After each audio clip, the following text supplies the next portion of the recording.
தமிழகத்துல செயல்பட்டு இருக்கிற எளிய மக்களால் பால்வாடின்னு சொல்லக்கூடிய அங்கன்வாடி மையங்கள்ல பணியாளர்கள் பற்றாக்குறையால சிக்கல் ஏற்பட்டிருக்கு. காலி பணியிடங்கள் காரணமா அங்கன்வாடி மையங்களுக்கு விரைவில் மூடு விழா நடத்த தமிழக அரசு தயாராக இருக்கு. என்ன நடந்ததுன்னு முழுமையா பார்ப்போம் வாங்க. 1975 மகாத்மா காந்தியின் 106வது பிறந்த நாள்ல ஒருங்கிணைந்த குழந்தை வளர்ச்சி திட்டம் இந்தியா முழுவதும் தொடங்கப்பட்டது. இந்த திட்டத்தின் கீழே 6 வயது வரையிலான குழந்தைகள், இளம் பெண்கள், கர்ப்பிணி பெண்கள், பாலூட்டும் தாய்மார்கள் இவங்க எல்லாரும் பயன்படக்கூடிய வகையில இருக்கு அந்த அங்கன்வாடி மையம். இன்னும் சொல்லணும் அப்படின்னா இந்த திட்டத்தோட மைய நாடியா செயல்படுது அங்கன்வாடி மையம். அப்போ தமிழ்நாட்டில் மட்டும் கிட்டத்தட்ட 49,499 முதன்மை அங்கன்வாடி மையங்களும் 4,940 குறு அங்கன்வாடி மையங்களும் மொத்தமா பாத்தீங்கன்னா 54,439 மையங்கள் செயல்படுது. அதுவே தேசிய அளவுல 139 லட்சமா அங்கன்வாடி மையங்கள் இருக்கு. வேலைக்கு போகிற தாய்மார்கள் 5 வயது வரையிலான அவங்களோட குழந்தைகளை பராமரிக்கிறதுல ரொம்ப சிரமங்களை சந்திக்கிறதுனால அவங்களுடைய குழந்தைகளுக்கு பராமரிப்பதற்கான ஒரு அங்கம் அவசியம்னு புரிஞ்சுக்கிட்டு தற்போது உள்ள அங்கன்வாடி மையங்களை தமிழக அரசு செயல்படுத்திக்கிட்டு வராங்க. குறிப்பா 2 வயசுல இருந்து 5 வயசு வரை குழந்தைகள் அங்கன்வாடி மையத்துல பாட்டு, கதை, விளையாட்டு கல்வி இவற்றின் மூலமா ஒரு முறைசாரா முன்பருவ கல்வி அளிக்கப்படுது. அது மட்டும் இல்லாம இந்த திட்டத்தின் கீழே குழந்தைகளுடைய உடல், மொழி, மனம், சமூகம், அறிவு வளர்ச்சிக்கு தேவையானதை எல்லாத்தையும் ஆடி பாடி விளையாடு பாப்பான்னு சொல்லி சிறப்பு பாடத்திட்டத்தின் மூலமா 12 மாசமும் அந்த குழந்தைங்களுக்கு கத்துக் கொடுக்கப்படுது.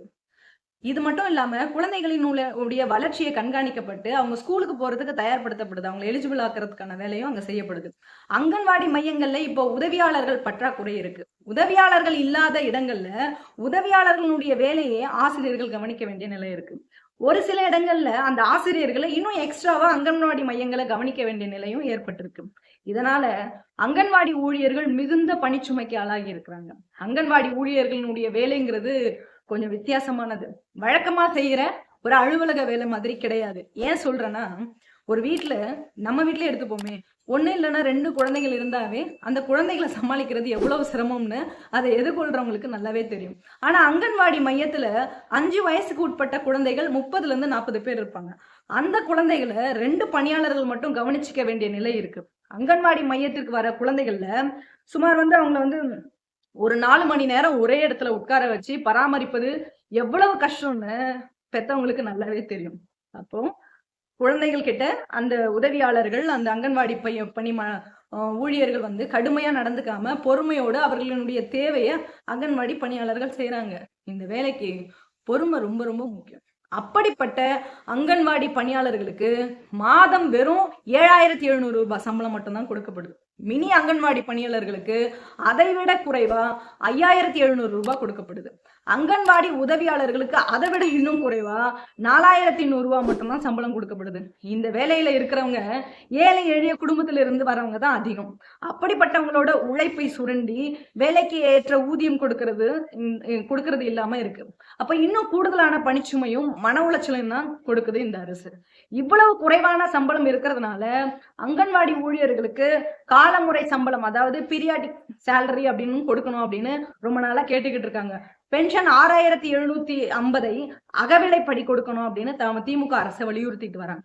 அதே போல காலியா இருக்கக்கூடிய பணியிடங்களை நிரப்பணும்னு கோரிக்கை வைக்கிறாங்க. ஆனா இதையெல்லாம் அரசு கண்டுக்கிறதாவே தெரியல. அங்கன்வாடி ஊழியர்கள் ஆர்ப்பாட்டம், போராட்டம், உண்ணாவிரதம் பல முயற்சிகளை செய்துகிட்டு இருக்கிறாங்க. ஆனா எதையும் தமிழக அரசு பரிசீலிக்கவே இல்லை, கண்டுக்கவே இல்லை. அதே போல அங்கன்வாடி ஊழியர்கள் விடுமுறை இல்லாம தொடர்ந்து வேலை செய்யறாங்க. மற்ற ஸ்கூல் எல்லாம் கோடை விடுமுறை, காலாண்டு விடுமுறை, அரையாண்டு விடுமுறைன்னு இந்த 3 விடுமுறைகள் இருக்கும். ஆனா அங்கன்வாடி மையங்களுக்கு அப்படி ஒரு விடுமுறையே கிடையாது. அதனால அங்கன்வாடி மையங்களுக்கு குறைஞ்சபட்சம் 1 மாதமாவது கோடை விடுமுறை அளிக்கணும் அப்படின்னு சொல்லி தொடர்ந்து கோரிக்கை வச்சிருக்கிறாங்க. அதோட அங்கன்வாடி மையங்கள்ல காலி பணியிடங்கள் வருஷம் அதிகமாயிட்டே இருக்கு. அப்போ அந்த காலி பணியிடங்களை நிரப்பாம திமுக அரசு காலம் தாழ்த்திக்கிட்டு வராங்க. அது மட்டும் இல்லாம கூடுதல் அங்கன்வாடி மையங்களோட வேலைகளையும் இப்ப இருக்கக்கூடிய ஊழியர்களே செய்ய வேண்டிய நிலைக்கு ஆளாகி இருக்கிறாங்க. இதனால கடுமையான மன உளைச்சலுக்கு ஆளாகி இருக்கிறாங்க அந்த பணியாளர்கள்.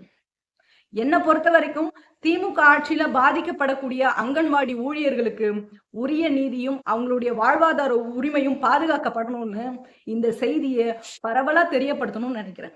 அப்போ திமுக அரசு தான் பெண்களினுடைய பாதுகாவலர்கள்னு உரிமை கொண்டாடிக்கிறாங்க.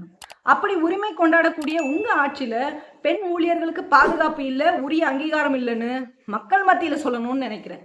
ஆக அங்கன்வாடி ஊழியர்களுக்கு, ஏழை தாய்மார்களுக்கும் குழந்தைகளுக்கும் பாதிக்கப்படக்கூடாது. உடனடியா நடவடிக்கை எடுத்து அங்கன்வாடி பணியாளர்களினுடைய பிரச்சனையை சரி செய்யணுங்கிறதா நம்மளுடைய நோக்கம்.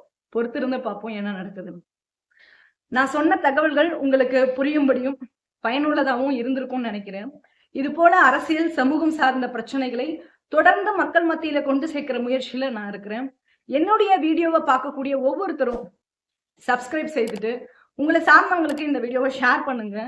அப்பதான் புது புது தகவல்களை சேகரிச்சு பேசுறதுக்கு எனக்கு ஊக்கமா இருக்கும்னு நினைக்கிறேன். மீண்டும் இன்னொரு அரசியல், சமூகம் சார்ந்த பிரச்சனைகளோட நான் பேச வரேன். நான் உங்கள் பவானி இளவேனில். இது வாய்ஸ் ஆஃப் டெமோக்ரஸி.